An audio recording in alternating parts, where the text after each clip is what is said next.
اور دوسری بات یہ ہے کہ مسجد نبوی کو یہ شرف کیوں ملا ہے؟ حضور کی وجہ سے تو ملا ہے، ورنہ جب تک حضور پاک مدینہ شریف تشریف نہیں لے گیا، وہ تو یثرب تھا، وہ تو ارض الوبا تھی، وہاں تو بیماریاں تھیں۔ بی بی عائشہ صدیقہ رضی اللہ تعالی عنہ فرماتی ہیں کہ میں ابھی وہ حضور کی بیوی نہیں بنی تھی، وہ تو 2 سال بعد آپ کی بیوی بنی، ہجرت کے 2 سال بعد، یہ تو ہجرت کے بعد فوراً واقعہ ہے۔ لیکن چونکہ حضرت ابو بکر صدیق نے حضرت بلال کو خریدا تھا، غلام تھا، آزاد کیا تھا، تو وہ بیوی آئی بھی حضرت بلال کی طبیعت پوچھنے کے لیے، انہیں پتہ لگا کہ بیمار ہے۔ جب آئی بی بی صاحبہ کہا کیف تجد یا بلال، کیا حال ہے تمہارا؟ بلال تو بھرے بیٹھے تھے غصے میں، انہوں نے کہا بی بی کیا پوچھی؟ اللہم مالک الکفرۃ المشرکین الذین اخرجونا من مکہ الی ارض الوبا، اللہ مکے کے کافروں کو ہلاک و برباد کرے جنہوں نے ہمیں اس وبا والی زمین میں بھیجا ہے۔ بی بی عائشہ چپ کر کے آ گئی اور پھر اپنے ابے کے پاس کہ بھی ان کا کیا حال ہے؟ تو جب حضرت صدیق رضی اللہ عنہ کی خدمت میں آئیں تو حضرت صدیق تو بڑے صبر والے تھے، بہت حوصلے والے تھے، بڑی برداشت والے تھے، لیکن بی بی عائشہ کہتے ہوتے ہیں ابا جان سے بھی صبر نہیں ہو سکتا۔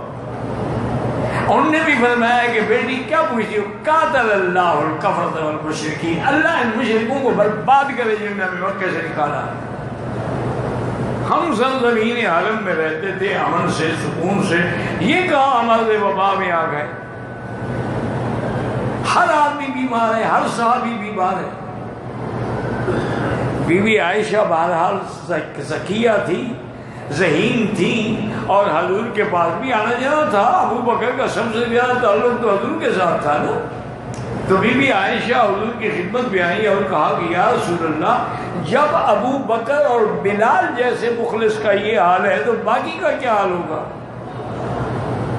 آپ مہربانی کریں، اللہ سے دعا کریں۔ حضور صلی اللہ علیہ وسلم نے ہاتھ اٹھائے کہ اللہم حبب الینا المدینہ کما حببت الینا مکہ او اشد منہا، یا اللہ ہمارے دلوں میں مدینے کی محبت بھی ڈال دے جیسے آپ نے مکے کی محبت ڈالی ہے، بلکہ مکے سے بھی زیادہ محبت ڈال دیں۔ وَانْقُلِ الْوَبَاءَ وَالْبَلَاءَ إِلَى الْجُحْفَةِ، یا اللہ یہ وبا، یہ بلا، یہ بیماریاں جو ہیں جحفہ کی طرف منتقل کر دے، مدینے کو پاک کر دے۔ حضور پاک نے دعا فرمائی۔ والد صاحب رحمۃ اللہ علیہ ہمیشہ فرماتے تھے کہ مولوی وکی تم نے کبھی غور کیا ہے کہ ایک جاہل سے جاہل چرواہا بھی ہو نا بکریاں سے، وہ بھی کہہ دے اللہ مدینے پوچھا، وہ مدینے کا نام پہلے لیتا ہے، کیونکہ حضور کی دعا تھی نا کہ مدینے کی محبت زیادہ ہو۔ انہوں نے کہا اگر حج پہ بھی جا رہا ہو تو پوچھو یار مدینے سے جا رہے ہیں، حالانکہ حج تو مکے ہوتا ہے، مدینے تو نہیں ہوتا، لیکن یہ حضور کی دعا کی اثر تھا۔ اور حضور پاک نے فرمایا اپنے صحابہ کو کہ اللہ کے بندے کیوں گھبرا گئے ہو، شفاعت تو آپ کے گھر میں موجود ہے۔ حضور نے فرمایا یہ انگلی جو ہے اس کو زبان پہ رکھو ایسے، اور مدینے کی مٹی پہ رکھو، جو مٹی اس کو لگ جائے چاٹ لو، اور اس کے بعد کہو بسم اللہ بتربت ارضنا بریقت بعضنا اللہ یشفی سقیمنا، کہ یا اللہ یہ ہماری ریق ہے، یہ مدینے کی مٹی ہے، ہمیں شفا عطا فرما۔ صحابہ کہتے ہیں ہم بس زبان کو لگانے کی دیر تھی کہ سب بیماریاں ختم ہو گئیں۔ یہ وہیں سے نکلی ہے نا یہ خاک شفا۔ اصل میں تو بعض علماء یہ کہتے ہیں وہ ایک خاص علاقہ ہے جہاں کی مٹی کو خاک شفا کہا گیا ہے، خاص علاقہ۔ لیکن بہرحال محدثین کا عمومی طور پہ یہ ہے کہ نہیں سارا مدینہ ہی شفا ہے. اس وقت صحابہ کوئی ایک جگہ تو نہیں ٹھہرے ہوئے تھے, کوئی کہیں تھا کوئی کہیں تھا.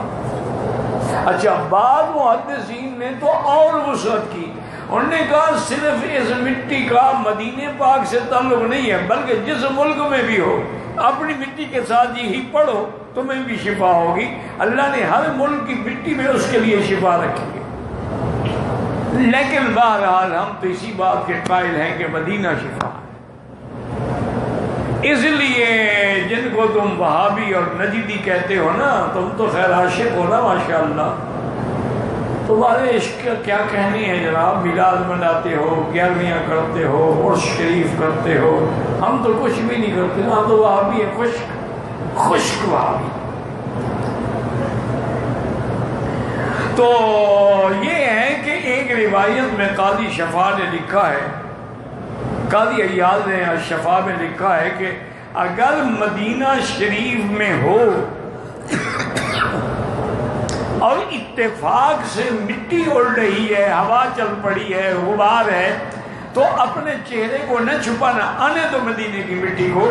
جس چہرے پہ مدینے کی مٹی آ جائے گی اللہ اس کو برس اور کوڑ کی بیماری سے بچا لے.